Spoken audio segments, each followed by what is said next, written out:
What's up, everyone? Dr. Eric Jackson here. We are continuing on with part 3 of our pH and oral health discussion. Part 1, if you like, we can link to that here above. We talked about the basis of pH. We talked about some of the beginning ideas of trying to do something healthy for your body, just changing a regimen, starting a habit, but also not thinking about potential repercussions, because we're not understanding the pH science, namely lemon water, namely apple cider vinegar spoonfuls, with goals, lofty goals of certain medical improvements. Part 2, which I can link to above here as well, we talked about the classic soda, diet soda issue, as well as sports drinks, how sports drinks are sometimes unfortunately viewed as healthy and how they shouldn't be, and how ultimately the biggest thing that you can do for your body is to rehydrate with good old pH neutral water. But with that said, that's a tie-in to today's video, because not all water is the same, right?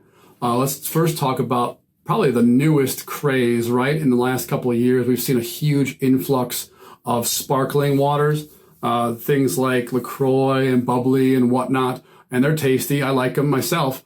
But remember, anything with carbonation is acidic, right? Even though it's got water on the label, it's not pH neutral water. So in order to carbonate something, you need to introduce carbonic acid. Carbonic acid is what causes the bubbles, and that's the carbonation, right? So the problem happens when people are, again, just like with Gatorade, thinking it's healthy, when they think that they're sparkling water. Well, they're hydrating, right? So having a can once in a while, not a big deal. Just like having a can of soda or whatnot is not the end of the world. However, when people start making this carbonated water, and we see it, and we've seen it here in our own office, people think that they are getting healthier by drinking all their water through the tasty carbonated bubblies or LaCroix or whatnot, right?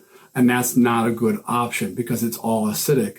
So when you're drinking a 6-pack or a 12-pack of this stuff a day, holding your head high, thinking, yeah, look at me, I'm really hydrated, I'm really great.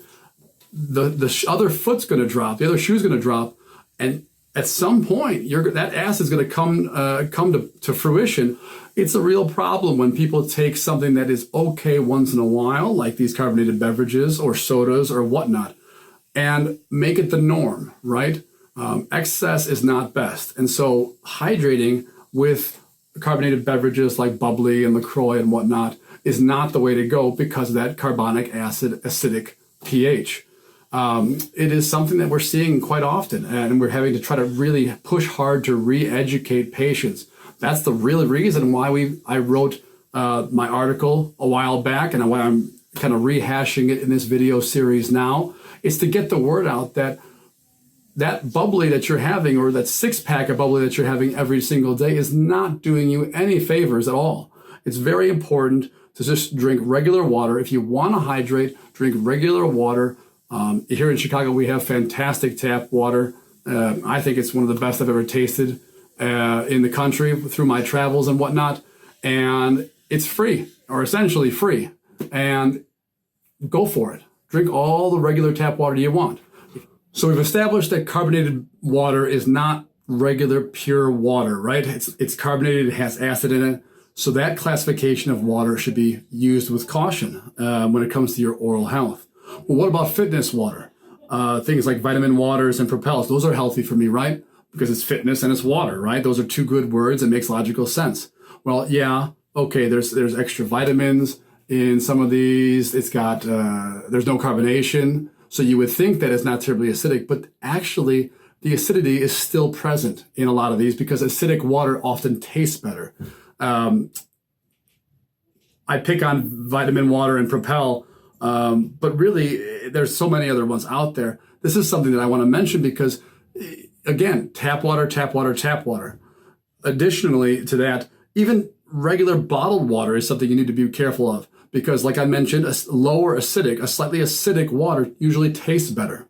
So regular bottled waters, for example, Aquafina has a very surprising pH of 5.6. And Dasani has a pH of 5.7. Both of those numbers if you recall the first video in this series, are right around that classic 5.5 pH that dissolves tooth enamel, right? And it is below, it's more acidic, so it will dissolve exposed dentin if you are a grinder or a clencher with bruxism, right? So what do? Well, the whole idea here, again, pick some water that's pH neutral. If you can, get a water bottle. Bring it with you. A water bottle with tap water is a great way to go. You know, if you look on the internet, there's a lot of pH testing of water, this and that, but I really like this article from the June 2015 Journal of Dental Hygiene. As you can see here, it lists this table lists 1, 2, 3, 4, 5, 6 different very common types of bottled water, and look at the difference there. pH when tested in lab, pH reported in water quality report or website. Then you go on to the next line. You've got 5 more rather, and they do the same thing, going from low pH in Ozarka natural spring water up to Aquafina, Dasani, Nestle Pure Life. Then you get a little closer to the pH of 7, the neutral, Avion, Fiji, Smart Water. And then you get the alkaline waters, which we can talk about here. I think we're going to talk about it in the next installment, the final installment to our water. But as a little precursor here, we've got some great potential from these waters. You know, they are basic. They are acid neutralizing. Essentia, Avamore, and Pasadena tap water, Houston tap water. Notice the tap waters there. They are all above technical pH of 7. They will cancel out that acid that's being produced by those bacteria living in and around your teeth.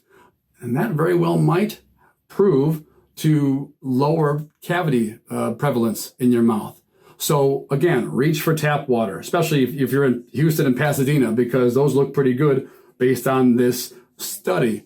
But if you're going to look for bottled water, look up towards the Avamore and then Essentia. I know we see Essentia bottles coming through our office more and more regularly these days. We'll get into that in the next video. But in the meantime, thanks so much for listening, and I'll talk to you then. Bye-bye.